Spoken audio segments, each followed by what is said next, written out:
Okay जी, next हम start करने लगे कंपोजिशन ऑफ बल्ब, जो कि क्योंकि बल्ब एक कनेक्टिव टिश्यू है और हमें पता है कि कनेक्टिव टिश्यू जहाँ कहीं भी होगा, जिस भी एपिथेलियम के नीचे होगा या जिस भी जहाँ पे भी कनेक्टिव टिश्यू होगा, उसमें उसके तीन कंपोनेंट्स तो मेन लाजमी होंगे। एक तो ये है कि इसमें सेल्स होंगे, दो सेकंड है इसमें ग्राउंड सब्सटेंस और इसका मैट्रिक्स होगा, थर्ड वन इसमें वैस्कुलर सप्लाई। अब सबसे पहले हम देखते हैं सेल्स को। तो सेल्स की अगर हम लोग बात करें कि कौन कौन से इसमें सेल्स होते हैं, नंबर वन इसमें जो सेल्स होते हैं वो फाइब्रोब्लास्ट मेन आ जाते हैं। ओके, तो इसमें जो मेनली जो मोस्ट इंपॉर्टेंट है इसमें आ जाते हैं, one of the most important fibroblast है। अब फाइब्रोब्लास्ट क्या करता है, एक तो ये बनाता है सेल का जो पल्प का मैट्रिक्स है, पल्प मैट्रिक्स बनाता है और उसको मेंटेन भी करता है। अब पल्प मैट्रिक्स में क्योंकि कोलेजन फाइबर्स होते हैं और कोलेजन फाइबर्स खास तौर पे फाइब्रोब्लास्ट बनाता होता है, तो पल्प मैट्रिक्स में कोलेजन फाइबर की फॉर्मेशन कराता है और उनको मेंटेन, उनका नंबर अगर डिग्रेडेशन हो जाती है कोलेजन फाइबर्स की तो उनको ये मेंटेन भी करता है। अगर हम इसकी शेप की बात करें फाइब्रोब्लास्ट की, तो ये इलोंगेटेड होते हैं, स्पिंडल शेप्ड होते हैं। क्या होते हैं? स्पिंडल शेप्ड होते हैं। ओके, अगर हम जोन की बात करें कि ये जो फाइब्रोब्लास्ट होते हैं ये किस जोन में पड़े होते हैं, तो one of the four zones of pulp जो सेल रिच जोन होता है ये उसमें पड़े होते हैं, ये प्रेजेंट होते हैं, ज़्यादातर उसी में पड़े होते हैं। क्योंकि फाइब्रोब्लास्ट कोलेजन फाइबर्स की फॉर्मेशन कराते हैं वो जो कि प्रोटीन इन नेचर है, तो इसमें जो प्रोटीन इन नेचर की जो जितने भी ऑर्गेनेलिज हैं, nucleus, referendum, reticulum, Golgi, mitochondria, matrix, vesicle, ये ज़्यादा होंगे इसमें। तो organelles protein forming organelles prominent होंगी, ऑर्गेनेलिज प्रोमिनेंट।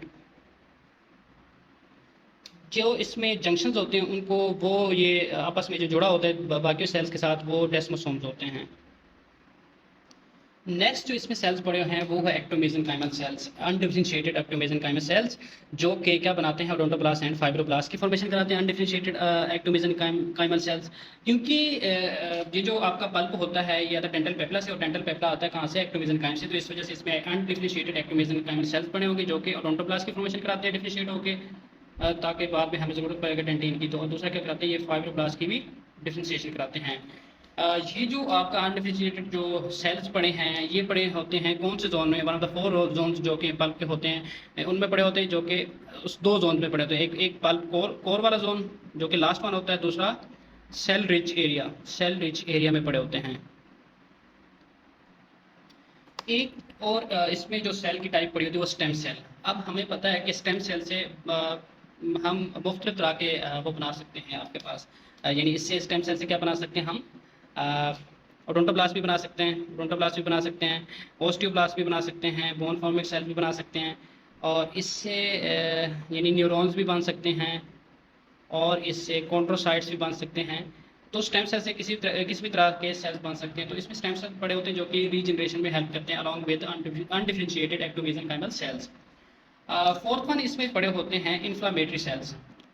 तो इसमें इन्फ्लामेटरी सेल्स पड़े होते हैं जो कि डिफेंस में रोल प्ले करते हैं। अगर तो कोई बैक्टीरिया इन्फेक्शन हो जाता है तो उसके नतीजे में जो इन्फ्लामेशन कॉज करते हैं वो मुख्तलिफ तरह के हमारे पास सेल्स पड़े होते हैं, जिसमें मैक्रोफेजेस आ जाते हैं जो कि इनगल्फिंग एक सेल्स हैं, और इसमें टी लिम्फोसाइट्स आ जाते हैं,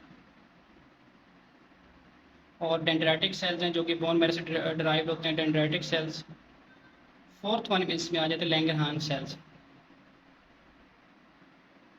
तो ये तो थे सेल्स। इसके बाद हम देखेंगे ग्राउंड मैट्रिक्स।